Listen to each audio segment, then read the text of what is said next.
Baik, Assalamualaikum warahmatullahi wabarakatuh.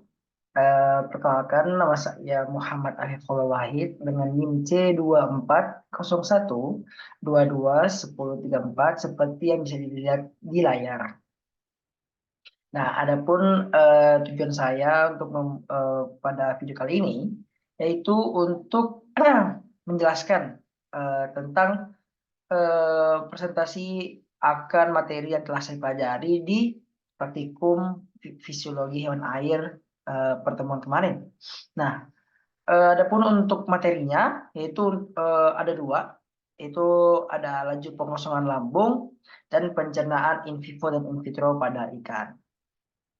Nah, langsung saja seperti yang di layar dapat dilihat bahwa untuk pengertian pengosongan lambung itu ada proses yang dimana pakannya itu melalui saluran pencernaan, yang dimana tujuannya itu untuk penyederhanaan makanan secara fisik dan kimiawi yang akan diserap dan akan diseluruhkan ke seluruh tubuh melalui peredaran darah.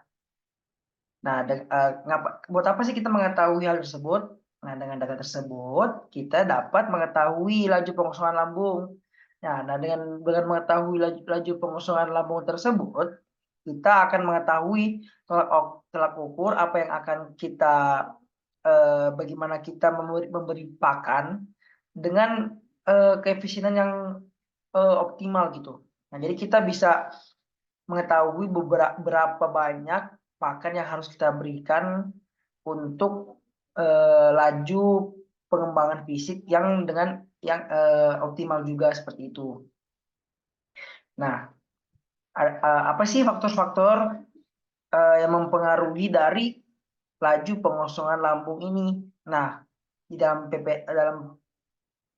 PPT ini poster ini ada beberapa faktor. Yang pertama yaitu suhu media pemeliharaan, frekuensi pemberian pakan, pakan, dan ukuran ikan. Nah, jadi kenapa sih faktor-faktor tersebut dapat mempengaruhi laju pengosongan lambung ikan?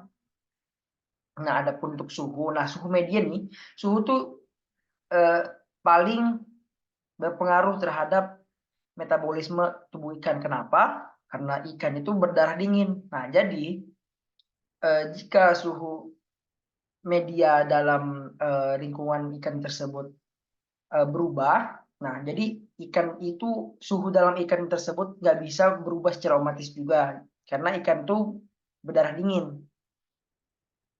Nah, maka dari itu suhu itu selalu berpengaruh nyata, berpengaruh lebih terhadap laju pengosongan lambung. Nah, karena metabolisme. Jadi karena metabolismenya terganggu karena suhu.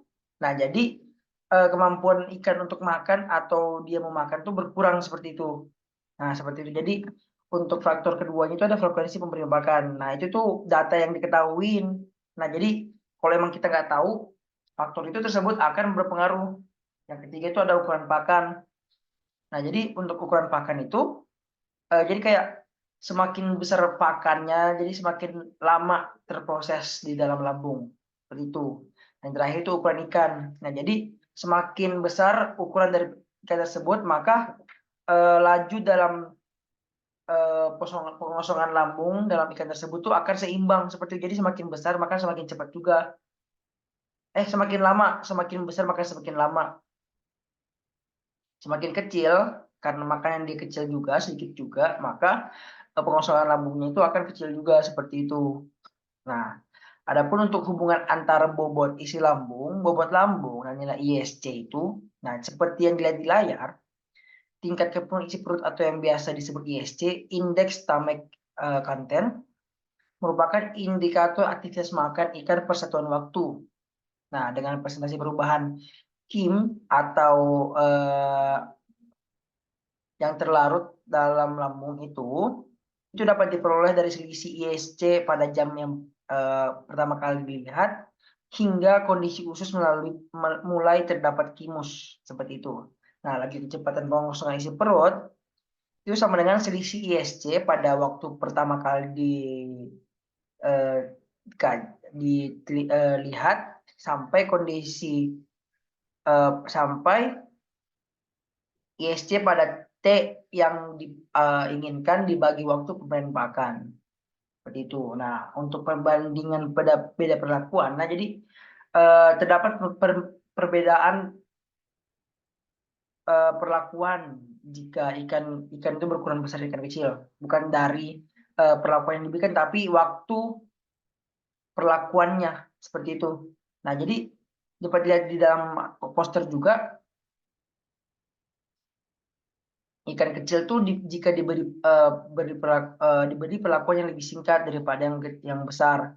Nah, itu juga berpengaruh pada lama pengosongan lambungnya. Jadi berkorelasi dengan lama pengosongan lambungnya. Nah, selanjutnya itu untuk materi in vitro dan in vivo pada ikan.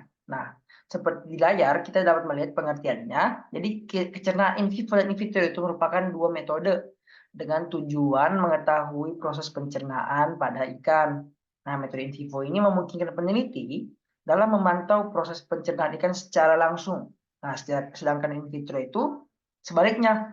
Jadi kayak peneliti itu mengetahui kecernaan organisme dengan mengamati enzim dalam pencernaan tersebut dan bahan-bahan lainnya yang berperan dalam efisiensi pencernaan.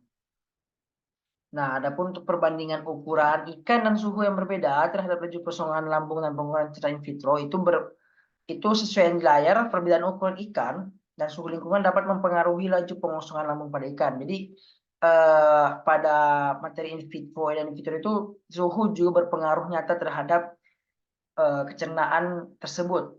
Nah, ikan yang lebih kecil dan berada pada suhu lingkungan yang lebih tinggi cenderung memiliki proses pengosongan lambung yang lebih cepat dibandingkan dengan ikan yang berukuran lebih besar dan berat. Nah, hal itu seperti faktor yang pengosongan lambung tadi. Jadi frekuensi pemberian pakan, ukuran pakannya, jadi semakin besar pakannya maka semakin lama terproses di dalam lambung. Dan juga masih mempengaruhi terhadap metabolisme. Jadi jika metabolisme dalam ikan tersebut nggak sesuai dengan lingkungannya, maka akan berpengaruh terhadap lama dan pencernaan in vitro dan in vivo pada ikan. Nah, jadi ngapain sih kita mengetahui dua materi ini? Buat apa kita mengetahui dua materi ini?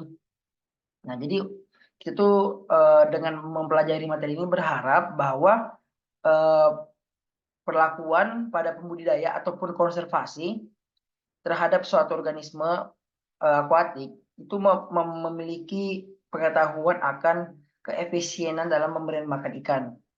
Nah, jadi kan ini kan membahas lambung, membahas pencernaan. Nah, jadi bagaimana ikan itu dapat makan, bercerna dengan efisien dan tumbuh berkembang secara bobot maupun ukuran itu dengan efisien juga. Seperti itu, teman-teman. Baik, sekian dari penjelasan poster saya. Mohon maaf jika ada salah kata dan salah ucap. Wabillahi taufiq wal hidayah. Wassalamualaikum warahmatullahi wabarakatuh.